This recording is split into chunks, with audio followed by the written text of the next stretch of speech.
Hey, what's up, Life Without Pants with another Path of Exile video, and in today's video we're going to talk about how we made our Mageblood. We have, if we do our played time, we have 4 days, 17 hours, 23 minutes, and 24 seconds. I'd say it's actually 4 days, 12 hours, because I've been playing a bit today, been zooming around with it. Oh, look, it's so fast. It's so much better. It took us, it's a week after the league launch, so it was relatively quick. It's the quickest I've ever done it. It's not rolled very well. The resistance could be a little bit better. I haven't put any catalysts on it or anything yet. It came with 3 flasks, so we had to divide it into 4. So I'm going to talk about how we went about getting a Mageblood. It's basically, it's a very goal-focused league launch, and I've got a few PoE planners that we can have a look at, and so let's start off. So it's split up into 4 sections. So there's the Atlas setup, the gear farm, cards 1 to 4, and then card number 5. And we started off, I had a league launch plans and currency making strats video. I'm going to link that down in the description, and you can see that, and you can see how what actually happened stacked up against that. So it turned out I didn't really want to rush Essence to start with, but we did end up going with it straight away because it's really, really good for, you know, just gearing yourself. Getting the Atlas set up and getting the gear set up is obviously the most important thing. I think I then also went with Strongbox as well. No, I did not actually do that. Then I went straight up here and I started grabbing map nodes. In fact, no, I didn't do that. I went straight over here. So I went up for these, shaping the valleys and shaping the seas. And you do that because you get the Kirak wheel on the side. So Kirak missions, really, really useful in being able to get the Atlas completion, which is very, very critical on league launch. And then we went for these map nodes over here. Then I came over here and I left breaches on because I wanted to, you know, check out if breach is good. I don't think it is, but I'm going to test it because science is very important. I kept Expedition on. I kept Harvest on for a little bit, but then took it off after a couple of encounters because you don't really get much juice out of it, especially at, you know, map tier 3 and 4. I kept Rogue Markers on because, or I kept Heist on because Heist is quite useful. Deception Contrast can sell for a lot. I kept Mirrors of Delirium, I took Blight off, and I took Ritual off straight away. That's where, oh, I gotta put on D&D. So once we had that set up, then I also came over here and took Ominous Arrival, because then you get Harbinger in every map, and that means you can get Orbs of Horizon, which are incredibly good. They're really, really good. So once that was all done, I came up this way, and then I took Stream of Consciousness. Now that means that you're going to get you can't use Scarabs in your map device, but you get 50% increased baseline chance for extra content, which is really, really, like, if you're doing SSF, then you always go for, I don't know if you rush Stream of Consciousness, but I think you rush up here and get these nodes, and then you get Stream of Consciousness, because it just means the things that you have here are going to appear so much more frequently. At this point, I was in around tier 78, I think, or tier 75, something like that. So I started taking the Heist wheel over here. And then I came up here and took these nodes as well, because then you know, you get a lot more deception contracts, and you can sell those for money straight away. Those go very, very quickly on TFT. We then came all the way up, came up this way, and then came down here and started taking some of these Legion nodes. We also took this, so we could come over here and take Wrath of the Cosmos, which, if you're, you know, farming altars, then it's really, really good money. And we took this wheel to get extra time. So this protracted battle means that 40% increased duration of your legions, and we were going for a legion strat. And then I took this, so you could get extra, you know, legion chance. And then after that, I was thinking about going with Emblematic, but I eventually realized I wanted to come up here and just get the extra chance for legions, and then come over here and take this. And instead of taking this, I then came straight over here and took these points over here, because the logistical support and pillage treasures are incredibly strong. You get so many rewards, and it's just lots and lots of bubblegum currency. And this is kind of what our, I'm going to say this is around day 1. We had 105 points, so this was doing most of the, this is maybe day 2 actually. Day 2 looked a bit like this. So we went for a Legion focus, and at some point I started, specking out of Essence. I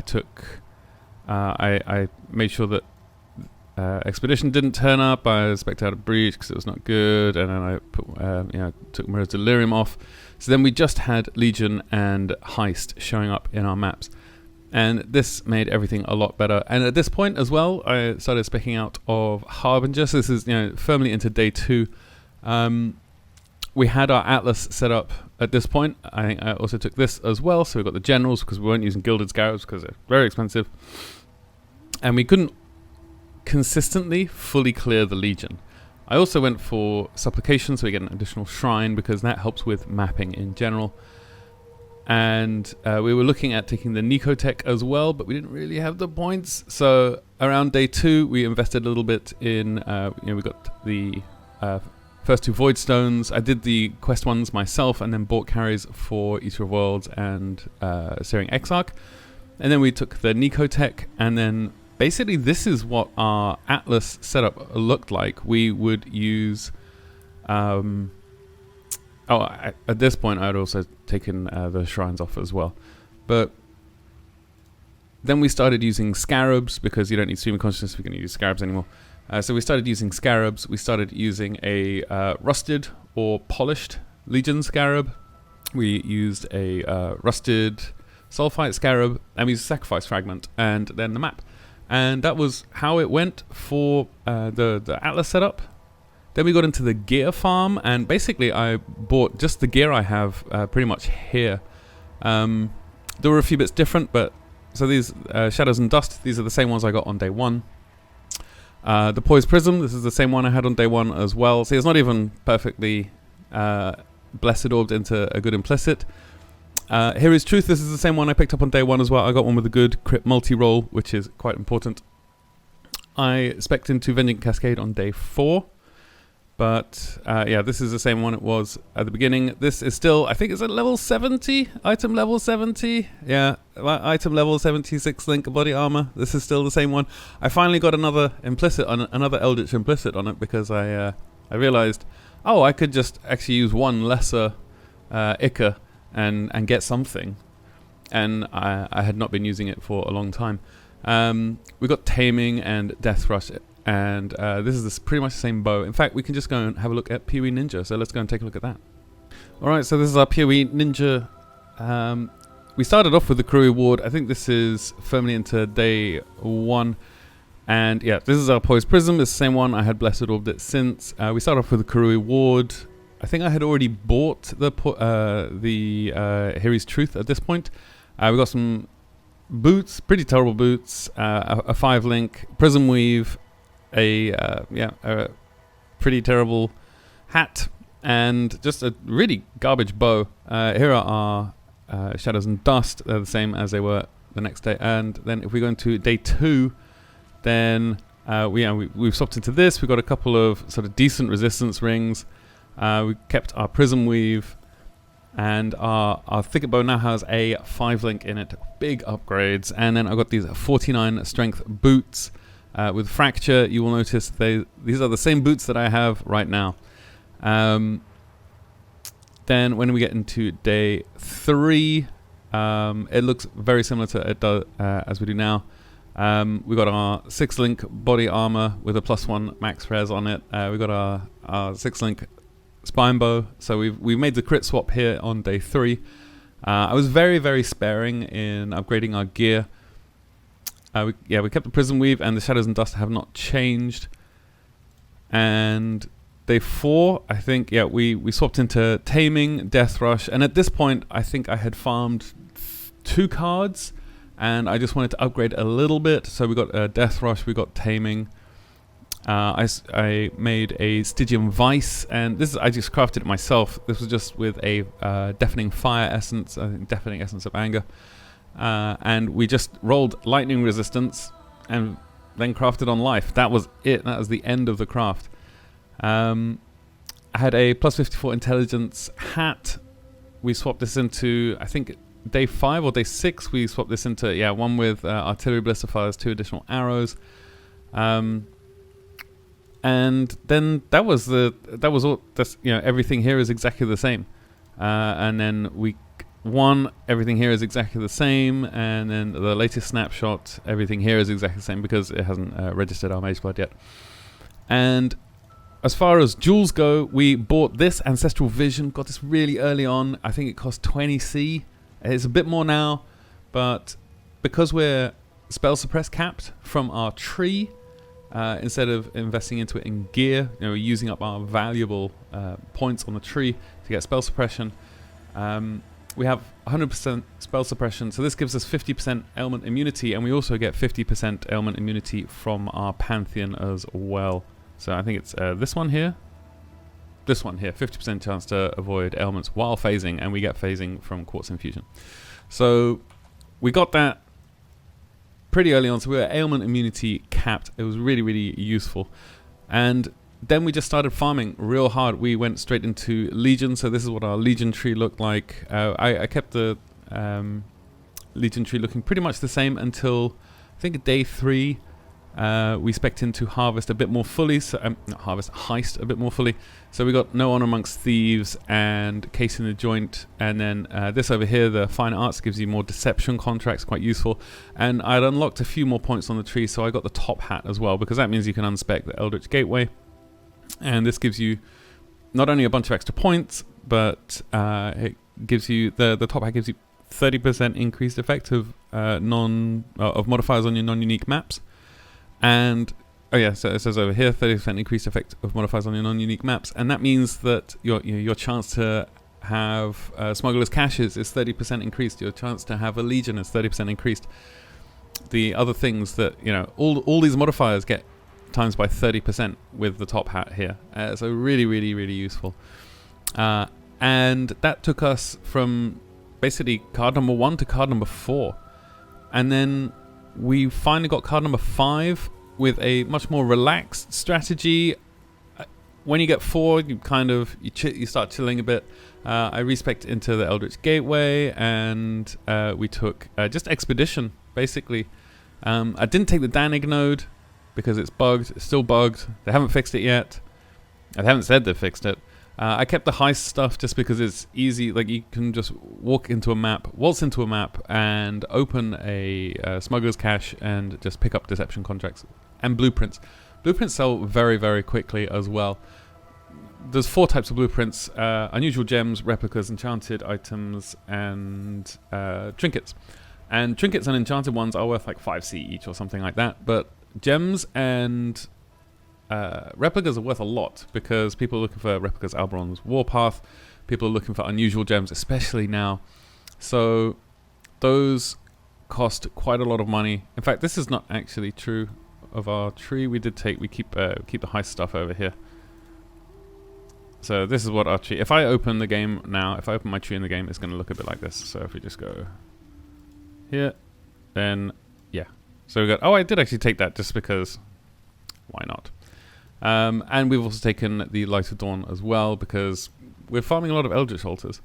So this is how we got the 5th card. It was much more. I did more crafting with this. I was trying out some ROG stuff. We're doing some log books.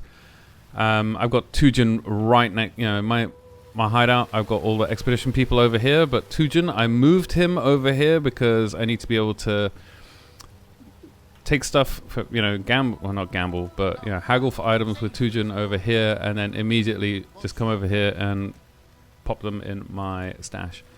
So yeah, that's it. That's how we got our Mageblood. Pretty focused League Start strat. Now it's time to actually upgrade some of the gear. Maybe get a slightly better body armor, maybe. And yeah, you can do it too. If I can do it, you can definitely do it. And I did it I think the first card cost 15 divines when nobody had divines. And then the next one was 25, and then the rest were all like 36, 30. They've gone down. Since I bought them last night, they've become cheaper. And divines have also become cheaper. I'm not bitter about it. But if you are going to farm Legion, I cannot recommend enough that you get these, that will pick up these ornate incubators and use these immediately. And the Kalguran ones, these are also really, really strong. And the diviners, these are the 3 Easter eggs of the apocalypse. They're so strong because ornate ones, you regularly drop divines. I think 1 in every 30 or 1 in every 20, something like that. Man, that's maybe a good science thing to do. 1 in every 20 or so, I would drop a divine orb. So 1 in every, you got 10 item slots, so you would just put 10 on, and I would get divines really, really regularly. Obviously, diviners, incubators, stack decks sell very quickly. As soon as you have a divine's worth of stack decks, just list it, and I get spammed constantly. And the Kalguran incubators as well. People are, lots of other people are doing expedition. It's really, really strong to have a lot of exotic coins dropping, a lot of Danig reroll currencies. Nobody cares about the Gwenin or the Rogue ones, really. But the Danig ones, the Tujan ones, they sell very quickly as well. And you can bundle them up. I think I still have a lot of Danig ones. Yeah. I'm not sure if this is a Divine's Worth. It's almost a Divine's Worth. It would probably sell if I listed it. I've got lots of logbooks left over as well. So I think Expedition, I might, honestly, I don't like Legion so much. It's really, really good money, but I don't like it so much. And I think I might try Expedition next time.